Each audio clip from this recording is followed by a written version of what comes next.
Hi అండి, అందరికీ నమస్కారం. Welcome to my channel. ఈ వీడియోలో ఏపీ సర్వీసు మరియు ఫ్యామిలీ పెన్షనర్లకండి. సో వీళ్ళల్లో ఈ AQP additional quantum of pension అండి. సో ఎవరెవరికి ఎంత వస్తుంది ఏక్యూపీ? సో 7% నుంచి మొదలుకొని 50% వరకు అయితే ఎవరికి ఎంత వస్తుంది, ఎప్పటి నుంచి వస్తుంది, సో మీకు ఎంత వస్తుంది అనే ఒక ఉదాహరణతో సహా మనమైతే ఈ వీడియోలో తెలుసుకుందాము. వీడియోని ఎక్కడ కానీ స్కిప్ చేయకుండా ఎండ్ వరకు చూడనప్పుడు పూర్తి ఇన్ఫర్మేషన్ అర్థమవుతుంది. అలాగే వీడియోకి దయచేసి ఒక లైక్ చేయండి. కొత్తగా మన ఛానల్ చూస్తూ ఉన్నట్లయితే ఎవరైనా ఇంకా సబ్స్క్రైబ్ చేసుకున్నట్లయితే మన ఛానల్ని సబ్స్క్రైబ్ చేసుకోండి. ఫ్రెండ్స్కి ఆలస్యం చేయకుండా వివరాల్లోకి అయితే వెళ్ళిపోదాం.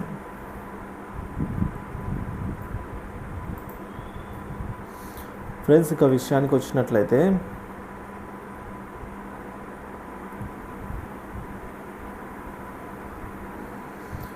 సో మనకు పెన్షనర్స్కి ఎవరైతే పెన్షనర్స్ ఉంటారో, అంటే వెదర్ ఫ్యామిలీ పెన్షనర్స్ అయితేనేమి, సర్వీస్ పెన్షనర్స్ అయితేనేమి, సో పెన్షనర్స్ అందరికీ కూడా అండి ఒకే విధంగా అయితే మనకు అన్ని బెనిఫిట్స్ అయితే లభిస్తాయండి. ముఖ్యంగా ఈ సో పెన్షనర్స్కి సంబంధించి ప్రతి ఒక్క బెనిఫిట్, అంటే ఒక service pensioner is equalled family pensioner అనుకోవచ్చు. అంటే బెనిఫిట్స్ అన్నీ వస్తాయి, కానీ ఒక్క తేడా అయితే ఉందండి. అదేంటంటే సో సర్వీస్ పెన్షన్కి 50% అయితే పెన్షన్ రావడం జరుగుతుంది. అదే ఫ్యామిలీ పెన్షన్ విషయానికి వచ్చినట్లయితే ఎఫ్పి అండి, ఫ్యామిలీ పెన్షన్ ఎస్పి. అదే ఫ్యామిలీ పెన్షన్ విషయానికి వచ్చినట్లయితే 30% మాత్రమే లాస్ట్ బేసిక్లో అయితే 30% అయితే ఇస్తారు. ఈ లాస్ట్ బేసిక్ అంటే ఏంటో కాదండి. సో లాస్ట్ పేసిప్లో ఎంప్లాయీకి సంబంధించి లాస్ట్ పేసిప్లో ఎంతైతే బేసిక్ ఉందో అందులో 50% సర్వీస్ పెన్షనర్కి అందజేస్తే అందులో 30% మాత్రమే ఫ్యామిలీ పెన్షనర్కి ఇస్తారు. ఇది ఒక్కటే తేడా అండి. సో మిగతా అన్ని దానిలో మనము SP is equal to FP అనుకోవచ్చు అండి. అంటే బెనిఫిట్స్ విషయంలో అండి, ఇప్పుడు వీళ్ళకి డిఆర్ ఇస్తారు, వీళ్ళకి డిఆర్ ఇస్తారు, అలాగే వీళ్ళకి ఏక్యూపీ ఉంటుంది, అలాగే వీళ్ళకి ఏక్యూపీ ఉంటుంది. సో ఇంకా రిమైనింగ్ ఏవైతే వర్తిస్తాయో ఇద్దరికి కూడా అన్నీ వర్తిస్తాయండి. సో ఇది పెన్షనర్కి మరియు ఫ్యామిలీ పెన్షనర్కి తేడా అయితే ఇది. ఇక మన విషయానికి వచ్చినట్లయితే additional quantum of pension.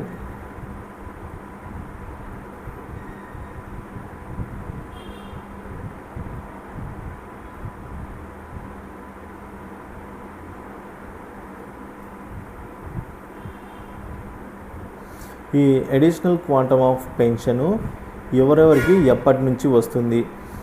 So మనకు జీవో నెంబర్ 30 డేటెడ్ ఆన్ 20/02/2022 ఫిబ్రవరి 20వ తేదీన అయితే జీవో నెంబర్ 30 అనేది రిలీజ్ చేయడం జరిగిందండి. సో దీని ప్రకారంగా చూసుకున్నట్లయితే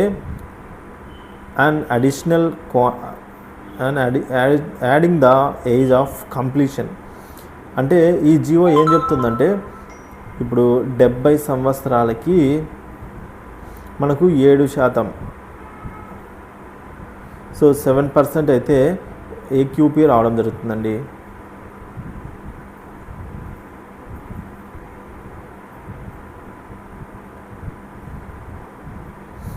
సో 70 ఇయర్స్కి మనకు ఈ విధంగా 7%, అలాగే 75 ఇయర్స్కి 12% ఏక్యూపీ రావడం జరుగుతుంది.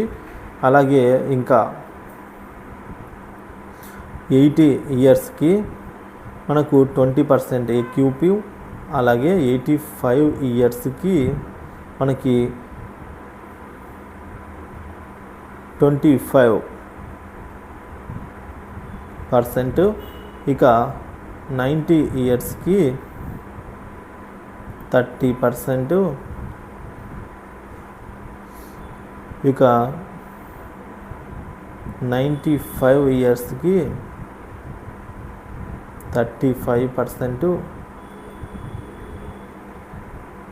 100 ఇయర్స్ వాళ్ళకి గరిష్టంగా 50% అయితే ఈ AQP additional quantum of pension అయితే వర్తిస్తుందండి. సో ఇది మనందరికీ తెలిసిందే. ఇక్కడ ఈ జీవో ఏం చెప్తుందంటే ఎవరికైతే 70 ఇయర్స్ అబోవ్ ఉంటాయో వారికి మాత్రమే 7% వర్తిస్తుంది. ఇప్పుడు ఒక పెన్షనర్కి 69 ఇయర్స్ జస్ట్ ఈ రోజుతో అంటే ప్లస్ 1 డేతో అతనికి 70 ఇయర్స్ వస్తాయండి. అప్పుడు ఏమవుతుంది, అతను ఏక్యూపీకి అర్హుడా అంటే అతను ఏక్యూపీకి అర్హుడు కాదండి. ఎందుకంటే అతని ఏజు 70 క్రాస్ చేసి 71లోకి అడుగు పెట్టాలి. అంటే 71లోకి అడుగు పెట్టాలి. అప్పుడు మాత్రమే ఈ అడిషనల్ క్వాంటమ్ ఆఫ్ పెన్షన్ అనేది వర్తిస్తుంది అన్న విషయాన్ని ఈ జీవో చెప్తోందండి. ఈ GO MS number 30 dated on 20 February 2022 release అయిన జీవో మనకైతే ఈ విధంగా చెప్తోంది ఫ్రెండ్స్. సో అంటే మనకి ఇక్కడ మ్యాండేటరీగా ఖచ్చితంగా మనకి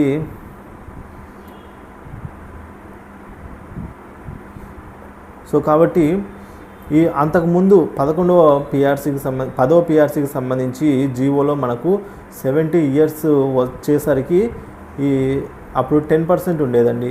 10% అయితే ఏక్యూపీ ఇచ్చేవారు.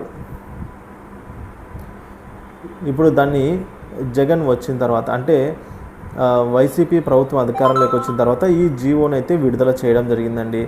ఈ జీవోని విడుదల చేస్తూ వాళ్ళు ఇది వరకు ఉన్న ఇక్కడ 10% ఇది వరకు ఇక్కడ 10% ఉండేది దాని ఈ 7%కి అలాగే ఇక్కడ 15% ఉంటే దాన్ని 12%కి ఇలా అయితే తగ్గించుకుంటూ రావడం జరిగిందండి. సో కాబట్టి ఇక్కడ నష్టపోయారని అయితే చెప్పొచ్చు పెన్షనర్స్ ఎవరైతే ఉన్నారో వారు. అలాగే వాళ్ళకి అప్పుడు 70 ఇయర్స్కే ఇచ్చేవారు. ఇప్పుడు 70 అబోవ్ ఉంటే కానీ అంటే 70+ ఉంటే తప్ప ఇవ్వడం లేదండి. సో అది ఈ జీవో నెంబర్ అయితే చెప్తుంది. సో దీన్ని బట్టి మీరు మీ పెన్షన్ మీ అడిషనల్ క్వాంటమ్ ఆఫ్ పెన్షన్ ఎంత వస్తుందో ఇప్పుడు ఫర్ ఎగ్జాంపుల్కు మనం తెలుసుకుందాం. ఒక వ్యక్తి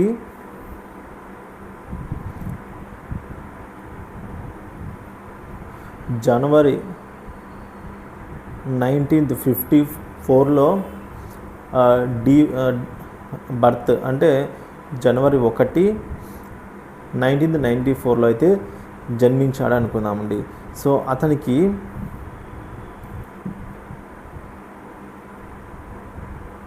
జనవరి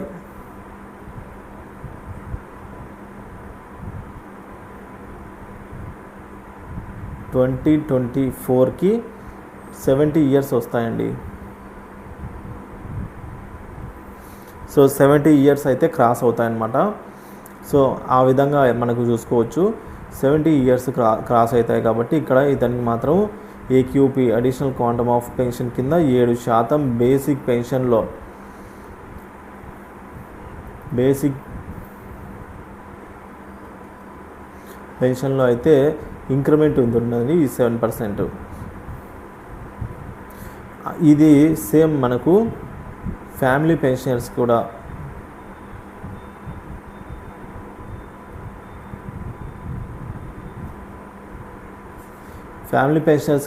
సేమ్ అయితే వర్తిస్తుందండి. సో ఇక్కడ మనకి జీవో ఏం చెప్తుందంటే 70కి ఎంటర్ అవగానే ఇవ్వదండి. 70 కంప్లీట్ చేసుకొని 71లో మనకైతే ఇవ్వడం జరుగుతుంది ఈ 7% అడిషనల్ క్వాంటమ్ ఆఫ్ పెన్షన్. అదేవిధంగా మనకు 75 కంప్లీట్ అయిన తర్వాతే 76 అప్పుడు మనకు 12% రావడం జరుగుతుంది. సో ఆ విధంగా మిగతా అన్నీ కూడా. సో ఇది friends additional quantum of pension ఎవరెవరికి ఎంత వస్తుంది అనేది. సో దీని గురించి అయితే మీరేం వరీ అవ్వద్దండి.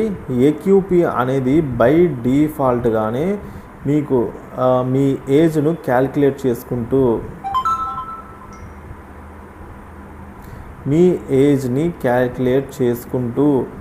ట్రెజరీ వారే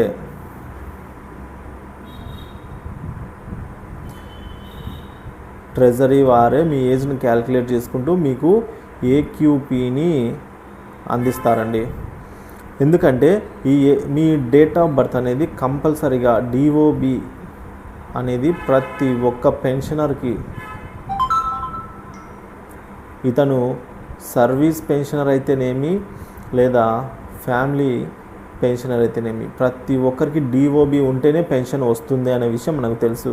ఈ డిఓబిని ఆధారం చేసుకొని AQP additional quantum of pension ఎప్పుడెప్పుడు రావాలనో ట్రెజరీ వారే నిర్ణయించి ఆటోమేటిక్గా మీకు రావాల్సిన ఏక్యూపీని అయితే వారైతే అప్లై చేస్తారండి. అంటే మీ యొక్క పేసిప్లో మీకు మీ యొక్క ఏక్యూపీని అయితే యాడ్ చేయడం జరుగుతుంది అన్నమాట. సో ఇది ఫ్రెండ్స్ ఇవాళ వీడియో. సో ఏక్యూపీ గురించి మీకు అర్థమైందని అయితే అనుకుంటున్నాను. సో ఎడిషనల్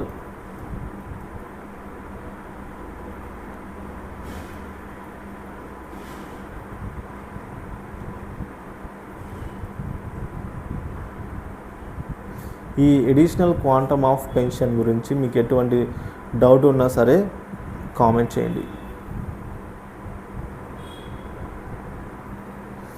అలాగే ఈ వీడియోని ఒక లైక్ చేయండి ఫ్రెండ్స్, షేర్ చేయండి. ఇంకా సబ్స్క్రైబ్ చేసుకున్నట్లయితే